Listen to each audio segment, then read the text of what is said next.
Olá, seja bem-vindo a mais um Contracapa, o nosso programa que une literatura e administração. E hoje nós vamos falar com um convidado muito especial, o administrador Robson Santarém, que vai falar sobre o livro Millennials, O Mundo é Melhor.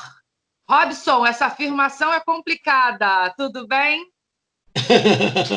Tudo ótimo, Érica. É uma alegria para mim participar do programa com você no CRA. Muito obrigado pelo convite.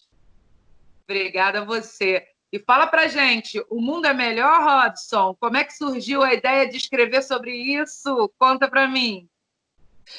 Eu considero sim que o mundo é melhor.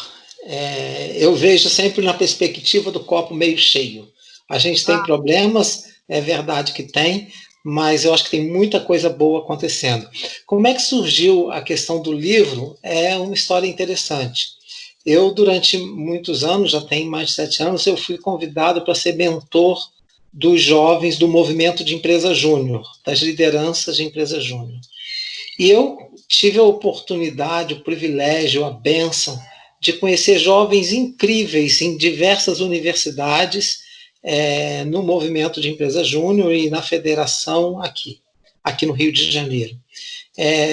Tendo contato com eles, palestras, eventos, etc. E nesse processo todo que a gente foi construindo, eu falei assim, preciso aprofundar mais essa questão da geração Y, da geração milênios, e eu fui olhar no mercado o que tinha, porque eu tive a vontade de escrever sobre essa geração, que é um tema que está presente hoje nas organizações, já hoje, que eu digo já há algum tempo, na verdade. E quando eu olhei no mercado, eu vi que realmente tinha alguns livros sobre a juventude, mas todos os que eu vi, pode ser que não sejam todos, mas pelo menos os que eu vi, foram livros escritos por pessoas da minha geração que escreveram sobre os jovens. E aí eu falei assim, diferentes, né? hein? Perspectivas diferentes. Aí eu pensei, acho que não é o melhor caminho. Então eu falei assim, eu vou organizar o livro, mas eu vou convidar os jovens para escreverem. Então eu convidei 16 jovens para eles escreverem comigo. Então, e sob o olhar deles, eu vejo que o mundo é melhor. Então esses jovens eram e alguns são ainda pequenos empresários ou empresários júnior nas universidades. E eu pedi a eles que escrevessem sobre temas que são relevantes para as empresas e para os leitores e para nós, para quem tivesse interesse. Eu vou te falar assim, os temas que eles escreveram, que eu acho que são muito interessantes. O primeiro capítulo foi o Augusto que escreveu para dizer quem são eles, o que eles querem. Porque todo mundo fala, tem a geração que não quer nada, a geração é isso, a geração é aquilo. E ele fez um capítulo brilhante dizendo quem somos e o que queremos. E explica que caracteriza essa geração. Ficou muito interessante, eu aprendo muito. O Hector é um jovem que eu gosto aliás, eu gosto de todos eles, eu gosto muito de todos eles. Ele tem a empresa dele, ele criou a empresa dele e ele fala sobre trabalhar com propósito. Na verdade, todos eles falam sobre propósito, e isso é uma palavra muito forte que está muito presente na vida dos jovens. E ele conta a história dele, o que é empreender e trabalhar com propósito, como que ele está bem. Dois alunos meus, um do MBA da UF e um do MBA da Fundação Getúlio Vargas, o Pedro e o João Pedro, eles contaram para mim, eu os conheci, a experiência deles como líderes servidores. Eles estavam trabalhando numa ONG, atendendo a famílias de baixa renda, e eles escreveram sobre liderança servidora, servir para transformar. Uma experiência incrível. Eu acho que a gente tem muito a aprender com eles. O Pedro Nascimento foi presidente da Federação de Empresas Júnior, escreveu sobre um novo paradigma de gestão. O Pedro hoje é CEO de uma grande organização. É um jovem brilhante. A Giovana, ela foi a primeira jovem a presidir a Federação de Empresas Juniores do Estado do Rio de Janeiro. E ela escreveu sobre a liderança feminina, o empoderamento feminino, que é um tema muito relevante. Infelizmente, isso aparece aqui no livro também, e que é um reflexo da sociedade. Ainda o poder está na maioria dos casos, está na mão dos homens. Eu acredito que a gente tem que empoderar mais as mulheres, porque elas fazem a diferença enorme. O mundo vai ser melhor quando for gerido pelas mulheres. O Gabriel escreveu sobre a questão das novas mídias e os milênios, então também eu aprendi muito com eles e aprendo. A gente está falando agora aqui usando um canal diferenciado para esse programa e eles estão muito à frente, você está à frente nisso, então isso é muito legal. E ele falou sobre a questão do empoderamento, da colaboração e como que as mídias, as novas mídias estão ajudando. O João Paulo é outro garoto que eu gosto demais, escreveu sobre a questão dos valores humanos, sobre a valorização do ser humano. A Lorena, ela é homossexual e ela escreveu sobre a experiência dela, com a luta dela para assumir a homossexualidade, como que ela enfrentou esses desafios, que é um tema muito importante também para a sociedade e para as empresas. Precisa ser muito discutido ainda, né, Robson? Sim, precisa muito, precisa muito. O Pedro Aguiar fez um capítulo muito interessante sobre como ele vê a questão da espiritualidade. Então, um jovem falando sobre o caminho espiritual. Foi muito. E ele é professor de yoga aí na Tijuca, advogado, estudou no São Bento, podia fazer uma carreira brilhante como advogado, largou tudo para trabalhar com yoga. Maravilhoso. Tá feliz é o que importa. Sim, sim, e olha como que isso faz diferença, né? Na minha geração isso já não era impossível fazer. Com certeza. Impossível. Eu tive a honra de ter aqui um capítulo também escrito pelo Renan Ferreirinha, que hoje é deputado estadual. Quando ele escreveu, não era. Um jovem que se candidatou e está fazendo um trabalho brilhante na Alerj.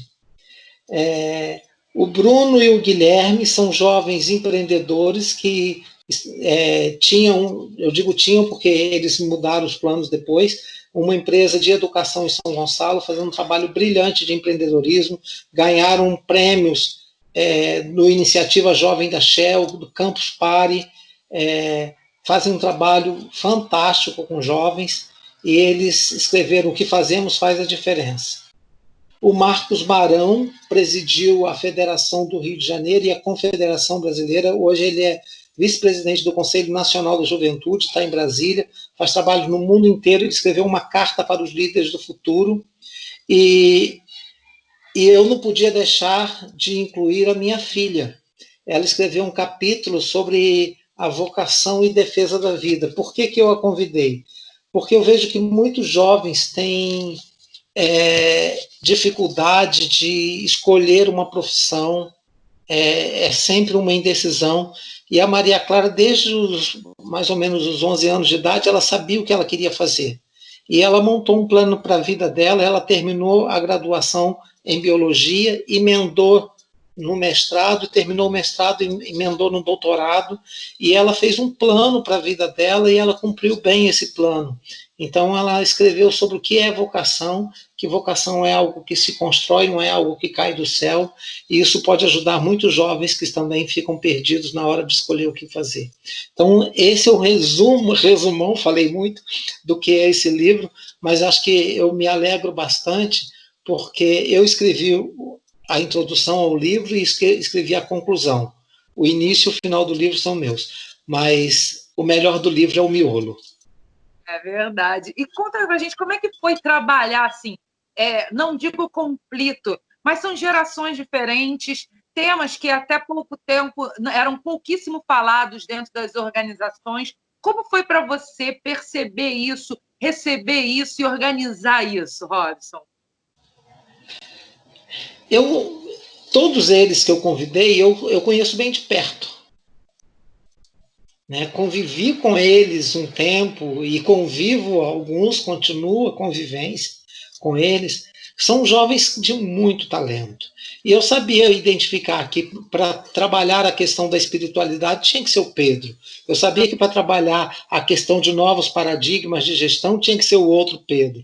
Para falar da importância do ser humano tinha que ser João Paulo. Para falar de empreendedorismo tinha que ser o Hector. Então eu conhecia bem as histórias deles. E o que eu falei para eles era: contem as histórias. A gente não vai falar de teoria no livro. Contem a história, porque o que a gente precisa aprender é com as histórias. E ficou muito legal porque eles colocaram a alma deles naquilo que eles estavam colocando, escrevendo, e para a gente entender o que essa geração faz de diferente que a gente pode aprender com eles. Porque ainda, você deve sentir isso também, você é dessa geração, que ainda há preconceitos. Muitos. E a minha ideia foi afirmar que o mundo é melhor por causa de vocês, por causa dos jovens. Então, não tem que haver preconceitos, tem que haver aprendizado. É claro que eu sei também que eles aprendem com a gente. Eu tenho 60 anos agora e eu os acompanho há cerca de 7, 8 anos. E quando eles me chamam para falar para eles, é porque eu acho que eles também têm alguma coisa a aprender comigo. Porque eles, senão, não me chamariam, a mim e a outras pessoas. Então é uma troca, é uma interação onde todo mundo aprende. Então, eu sou um aprendiz dessa geração. E a minha proposta foi: olha aqui o que a gente tem que aprender com esses jovens. A gente tem muito que aprender com eles e levar isso para as nossas organizações, porque eles abrem nossa mente, eles mostram coisas que a gente não estava vendo, que a gente não estava vendo. Robson, uma coisa que eu reparei no outro contracapa que nós fizemos, você que se interessou pela história do Robson, nós já temos um outro contracapa aqui na nossa playlist, onde ele fala sobre o livro As Bem-aventuranças do Líder, a Jornada do Herói. Então, voltando, como eu percebi, você gosta muito de trabalhar a técnica, trabalhar a teoria da administração através das histórias. Você acha que é uma forma do leitor se prender mais e entender melhor o que está nos livros teóricos? Eu não tenho dúvidas sobre isso. Eu não tenho dúvida. Pega um livro teórico para ler e, às vezes, dependendo do autor, dependendo da maneira como você escreve, a leitura se torna cansativa. E, às vezes, você lê, você tem que voltar algumas páginas, o que foi que eu li mesmo? A história toca o nosso coração. Quando você conta uma história, você aprende muito mais. Por isso que as crianças gostavam muito que os pais, né, e a gente viveu essa experiência, conta essa história, e conta quantas vezes, já contou centenas de vezes, vê o filme, o mesmo filme, infinitas vezes. Mas se tivesse que contar uma história técnica, não ficaria. Não assistiria. Porque a história toca o nosso coração. E nós aprendemos com a história. Se eu contar, falei, vou dar um exemplo. No livro anterior, eu contei histórias de líderes, de pessoas. Se eu contei como que a pessoa fez aquilo ali, como que ela organizou a equipe dela e como que aquilo deu certo, vale muito mais essa história do que falar: olha, para constituir uma equipe você tem que fazer isso, isso, isso e aquilo. Fica teoria. Agora, se você contar uma história aqui. Nos milênios, quando eles contam a história deles sobre empreendedorismo, a gente sabe qual é o passo a passo que eles estão fazendo. Eles não estão contando um livro técnico, não é um livro técnico de histórias. Então, o poder das histórias é muito grande. Eu acho que a gente tem que aprender com isso. Com certeza. E eu acho que se transforma em algo... você acaba fixando mais. Muito Né? mais. Você lembra a história e a história vai te remeter à teoria e você vai conseguir fixar melhor, né, a ideia. E, então, Robson, aquela pergunta que a gente finaliza os nossos contracapas. Alguém sentou agora, pegou o seu livro, sentou, abriu. Ela vai ler a primeira frase. O que você falaria para ela se você pudesse falar no ouvido dela nesse instante? Quando você pegar o livro dos milênios para ler, preste atenção que todos eles estão falando de um propósito de vida. Todos eles falam isso. Então, em primeiro lugar, reflita qual é o seu propósito. Porque você também tem um propósito. Qual é o seu propósito de vida? Olhe para esses jovens que estão vivendo a vida na perspectiva de ter um propósito que os ajude a caminhar e reflita sobre o seu propósito. E a minha segunda provocação eu chamei o livro Milênios, o Mundo é Melhor. O que você está fazendo para que o mundo seja de fato melhor? Essa aí é de deixar a noite inteira acordada, hein? Essa é. Robson, muito obrigada pela sua participação, como sempre, excelente. É um prazer conversar com você. Obrigado, Érica. Estou à disposição e, como eu disse, é sempre uma honra para mim participar do Conselho. Um grande abraço, obrigado pelo seu carinho e atenção. Obrigada a você. E você já sabe, segunda-feira, meio-dia, sempre um novo Contracapa para você, para a gente falar de literatura, falar de administração, falar de livros, que não tem nada melhor. Muito obrigada, fique bem e até a próxima. Tchau, tchau.